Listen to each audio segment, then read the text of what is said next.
तो हेलो दोस्तों। तो इस वीडियो में मैं क्या करने वाला हूँ, काफी दिनों बाद जो हमारी एनटीएससी की सीरीज थी ज्योग्राफी की, उसको मैं वापस से एक नई शुरुआत देने जा रहा हूँ। मतलब मैं क्लास 9th का 8वां चैप्टर करवाने वाला हूँ। तो यानी नीचे मैंने एमएसबी लिखा है। अब काफी से लोग मुझे पूछते हैं कि एमएसबी मतलब होता क्या है। तो एमएसबी यानी महाराष्ट्र स्टेट बोर्ड। यार एनटीएससी में और क्या आएगा, और मैं एक्चुअली महाराष्ट्र के हिसाब से करवा रहा हूँ, तो ऑब्वियसली वो महाराष्ट्र स्टेट बोर्ड ही आएगा। और मैं डायरेक्ट 8वें चैप्टर पे क्यों जा रहा हूँ गाइस, क्योंकि 8वां चैप्टर जो है ना वो इंट्रोडक्शन टू इकोनॉमिक्स है, और वो एक हद तक काफी ज्यादा सिंपल हो। तो मैं इसलिए इजी से हार्ड शुरू कर रहा हूँ ताकि आपको कॉन्फिडेंस मिले कि हाँ यार हम भी मतलब कर सकते हैं।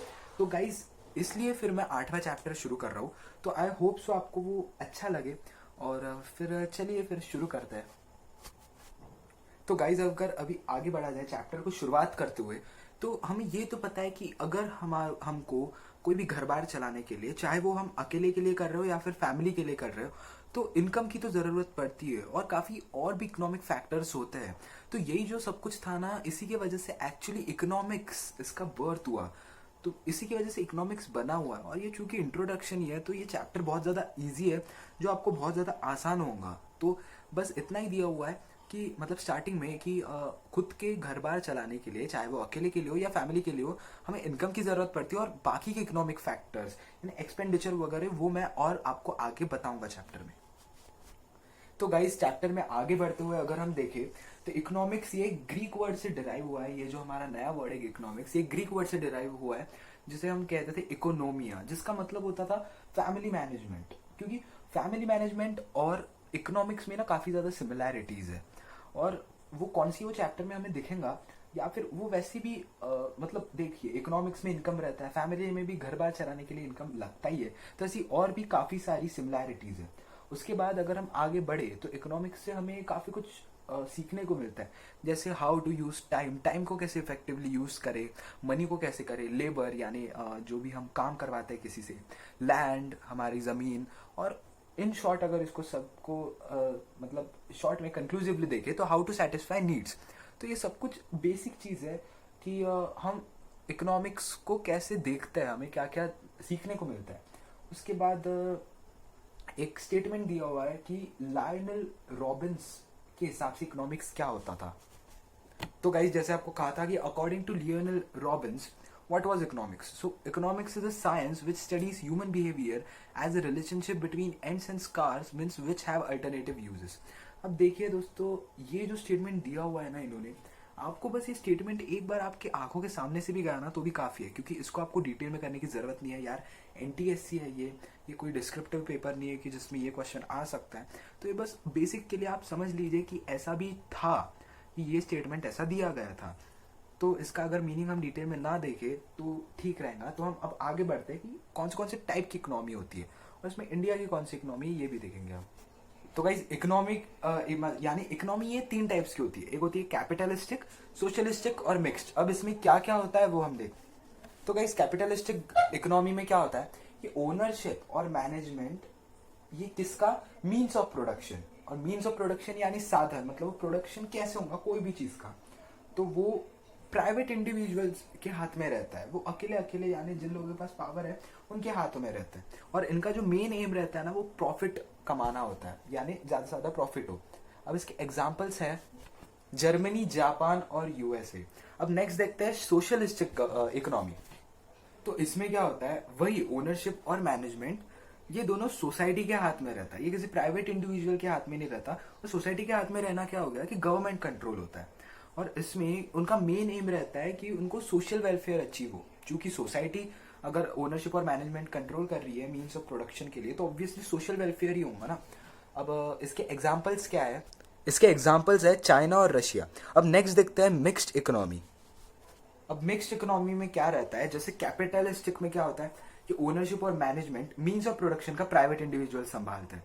सोशलिस्टिक में क्या होता है, यही सोसाइटी संभालती है, मतलब गवर्नमेंट का कंट्रोल रहता है। पर मिक्स्ड इसमें क्या होता है कि प्राइवेट भी रहता है, प्राइवेट इंडिविजुअल्स भी रहते हैं, और पब्लिक भी रहती है, मतलब सोसाइटी भी रहती है। तो दोनों का मिक्सचर ही है, ये नाम से पता चलता है मिक्स्ड। और इसमें जैसे कैपिटलिस्टिक में मेन एम रहता है प्रॉफिट अर्न करना, सोशलिस्टिक में रहता है सोशल वेलफेयर, और वैसे ही मिक्स्ड में दोनों रहता है, यानी उनको प्रॉफिट भी अर्न करना रहता है और सोशल वेलफेयर भी। तो अब इसके एग्जाम्पल्स क्या है वो देख लेते हैं। जी हाँ गाइज, इसी टाइप की इकोनॉमी में आती है इंडिया। मतलब सिर्फ इंडिया नहीं, इंडिया, स्वीडन, यूके, ये इसके कुछ एग्जांपल्स हो गए। इसमें भी मिक्स्ड है, यानी इंडिया ना हर तरीके से मिक्स्ड है गाइज, इसलिए proud to be an Indian. तो यहाँ पर तो हमारी टाइप्स ऑफ इकोनॉमी खत्म हो गई। और ये देखिए, जैसे मैंने इस फ्लो चार्ट्स बनाए ना, ये आप भी ट्राई करिए तो आपको ज्यादा इजी होगा। अब हम एक फैक्ट की तरह चलते हैं इसी चैप्टर से रिलेटेड। तो गाइज इधर बात करते हैं फादर की। नहीं नहीं, तुम्हारे फादर की नहीं, भाग मत जाना, फादर ऑफ इकोनॉमिक्स की। तो फादर ऑफ इकोनॉमिक्स कहा जाता है एडम स्मिथ को। इन्होंने अपनी एक बुक जो थी वेल्थ ऑफ नेशंस, जो पब्लिश हुई थी 1776 में, 1776 में, आई एम सॉरी, उसमें इन्होंने कहा था कि इकोनॉमिक्स ये है द साइंस ऑफ वेल्थ। यानी ये मतलब हमारे साथ जो भी अच्छा होता है वेल्थ, उसकी ये साइंस है। तो ये काफी ज्यादा इंपॉर्टेंट क्वेश्चन है, इसलिए मैंने स्टार मार्क दिया है कि who is known as the father of economics. तो आंख बंद करके एडम स्मिथ को टिक करके आ जाना।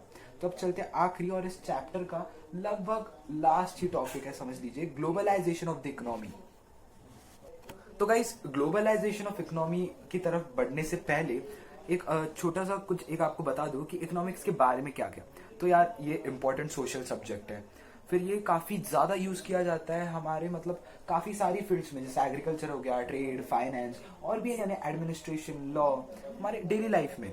और ये काफी ज्यादा इंपॉर्टेंट रोल प्ले करता है सोशल डेवलपमेंट ऑफ ह्यूमंस में। यानी अगर मतलब बुक में दिया हुआ है पैरामाउंट इंपॉर्टेंस, यानी वही हो गया कि काफी ज्यादा इंपॉर्टेंट रोल। तो अब चलते ग्लोबलाइजेशन ऑफ द इकोनॉमी में। और गाइज आपको एक तो मैं पक्के में बता दूं कि ये वीडियो देखने के बाद ना आपको टेक्स्ट बुक तक पढ़ने की जरूरत नहीं, इतना ज्यादा डिटेल में और अच्छे से मैंने कवर कर दिया है। तो यार प्लीज लाइक कर दो और जाकर सब्सक्राइब की बटन दबा दो।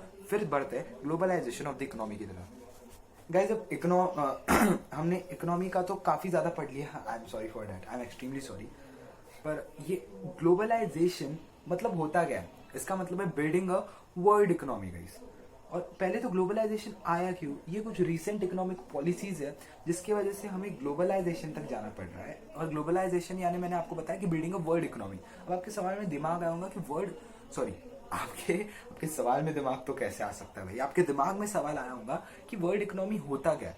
तो world economy is nothing but a borderless economy in which natural resources, profit, services, capital, labor and technology flow freely across borders of countries।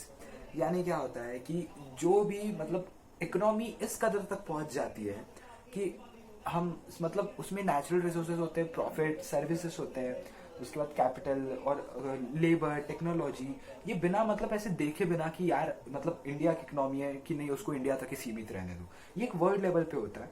तो I hope I am very much clear about this. मतलब in short अगर आपको कहूँ ना, तो globalisation मतलब country के जो इकोनॉमी को अलाइन करना वर्ल्ड इकोनॉमी के साथ, जोड़ना वर्ल्ड इकोनॉमी के साथ। फ्री ट्रेड होता है भाई इसमें, फुकट का जाना आना, और सारी जो भी रिस्ट्रिक्शंस रहती है इन्वेस्टमेंट्स पर, वो सब कुछ बाजू में रखी जाती है। तो गाइस देखा जाए तो काफी कमाल का है ये ग्लोबलाइजेशन। तो एक आखिरी टॉपिक रह चुका है फंक्शंस ऑफ द इकोनॉमी, तो चलिए जल्दी से खत्म कर देते हैं।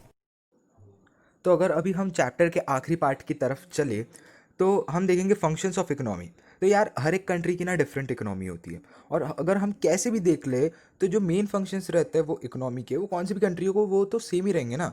तो उसमें से कुछ मेन फंक्शंस कौन से हैं, फर्स्ट देख लेते हैं, deciding the product and quantity of its production, यानी कौन सा प्रोडक्ट प्रोड्यूस करना है और उसकी क्वांटिटी कितनी होनी चाहिए, कितने मात्रा में करना है। उसके बाद minimise the production cost as much as possible, जितने कम पैसों में वो प्रोड्यूस हो सकता है, वो जो भी हम प्रोडक्ट प्रोड्यूस करने वाले हैं उतना ज़्यादा कम पैसों में उसको एडजस्ट करना।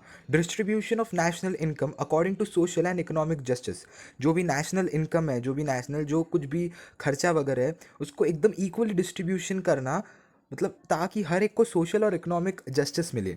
Making appropriate provisions for the economic needs of the future, यानी ठीक तरीके से डिसीजंस लेना ताकि फ्यूचर में भी अगर कोई लेबर या फिर इनकम इसकी अगर ज़रूरत पड़े तो वो हर एक के फुलफिल हो जाए, इकोनॉमिक नीड्स फ्यूचर में भी फुलफिल हो जाए। Deciding for whom the goods will be produced, किसके लिए गुड्स प्रोड्यूस करना है, मतलब कौन सी टारगेट मार्केट कौन सा है। So thus an economy strives to create a balance between limited sources and unlimited needs. तो ऐसे अगर हम कंक्लूसिवली देखें तो इकोनॉमी क्या है, ये बैलेंस ही करती है ना। लिमिटेड सोर्सेस है हमारे पास कुछ भी, अगर हम नॉन रिन्यूएबल सोर्सेस को छोड़ दें तो हमारे पास कुछ भी ऐसा नहीं है जो अनलिमिटेड है। और पर हमारी जो डिमांड्स है, नीड्स है, वो बहुत ज़्यादा अनलिमिटेड है यार। तो इकोनॉमी इसको ही बैलेंस करती रहती है। तो इधर ही गाइस ये चैप्टर फुल टू कंप्लीट हो जाता है। बहुत ही आसान चैप्टर था। आई होप आपको पूरा अच्छे से समझ गया होगा। तो तब तक के लिए फिर मिलेंगे अगले वीडियो में। पहले तो गाइज मैं ये बताना चाहूँगा, मैंने इतना अच्छे से करवा दिया है चैप्टर, आपको अभी टेक्स्ट बुक भी पढ़ने की ज़रूरत नहीं मैं तो कहूँगा। पर तो भी to be on the safe side पढ़ लीजिएगा एक बार। तो मिलेंगे अभी अगले वीडियो में। तब तक के लिए learn, explore, nourish and enjoy with fun studies.